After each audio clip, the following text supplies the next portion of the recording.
গোটেই কেইবাটাও হাঁহ মৰা হাঁহ পাইছো বহুত মৰিছে বহুত হাঁহ মৰি থকা উপঙি আছে এইটো এটা উপঙি আছে হাঁহ এইটো এটা উপঙি আছে আৰু ইয়াতে ইহঁতি দানা নাপালে মৰিবই যাতে না দানাটো দিয়া হৈছে বাৰু কিন্তু আনি খোৱাবহি লাগিব ন কিমান দিগদাৰ হৈছে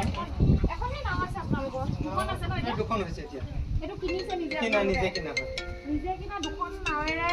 এই ইয়াত গাঁৱত থকা গোটেইখিনি মানুহে চলিব লগা হৈছে আৰু আমি যিটো ঘৰত আহিছোঁ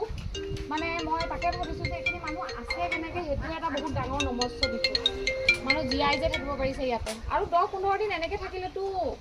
কিবা ব্যৱস্থা যদি ভালকৈ নাও চাও নহয়তো বহুত ডাঙৰ কথা হ'ব এতিয়াও সাগৰ সাগৰ আৰু তাৰ দূৰ দূৰলৈকে এইটো একো নেদেখি পদূলি একো নেদেখি এইটো ঘৰতে দুজনকে আৰু ধৰক তেনেকুৱা মানে ইয়াতে 12 জন 12 ঘৰ সদস্য আছে 12 ঘৰ পৰিয়ালৰ বস্তু আপোনালোকে বচাব পাৰিলে আৰু মানে কিবা যি দুই এটা বস্তু দিছে বস্তুটো একো বচাব নোৱাৰিলে ন বাকী ঘৰৰ বস্তু নাই এই বাইদেউৰ কেইটা কিমান হেৰি হাঁহ নষ্ট হ'ল আমাৰ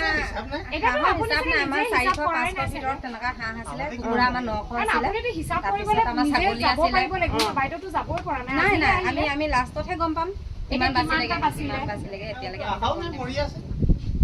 মৰি আছে এতিয়াও আৰু নিজে যেতিয়া আহিব মানুহে আহিব পৰা নাই আপুনি হাঁহনো ক'ৰ পৰা বচাব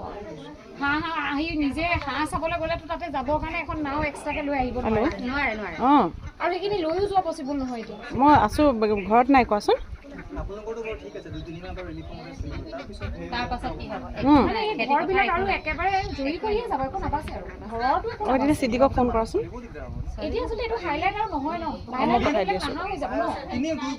মানুহ আজি ছেটাৰডে ছানডে কাৰণে আহিলোঁ এই দুটা দিন গৰম বন্ধ আছিল কাৰণে আমি স্কুলত চাকৰি কৰোঁ তেনেকৈ আহিলোঁ শনিবাৰে সোমবাৰে ছুটি লৈছোঁ মঙলবাৰ পাতো স্কুল কৰিবই লাগিব চাকৰিটো কৰাবিলাকে যাবই লাগিব তো শেষত গৈ কি হ'ব এই বস্তুবিলাক হাইলাইট নোহোৱা হৈ যাব ন এতিয়া এখন যে সাগৰৰ মাজত মানুহ যে এনেকৈ 12 ঘৰ পৰিয়াল এটা ঘৰত আছে এইবোৰ কথা লাহে লাহে নোহোৱা হৈ গৈ দিব আৰু বাহিৰৰ পৰা অহা মানুহবোৰ ইমান দিন নাথাকে তাহাঁতি NGOৰ পৰা আহিছে ইমান দিনলৈকে নাথাকে বেলেগ সমস্যা হ'ব তাত গুচি যাব তাৰপিছত আটাইতকৈ ডাঙৰ মানুহখিনি বেমাৰত পৰিব আৰু লগতে ঘৰ বাসস্থান আৰু হেল্থ খোৱাটো কিবাকে চৰকাৰেও চাউল পাতি দিয়ে বাৰু কিন্তু সেইখিনিৰে চলিব কিবাকে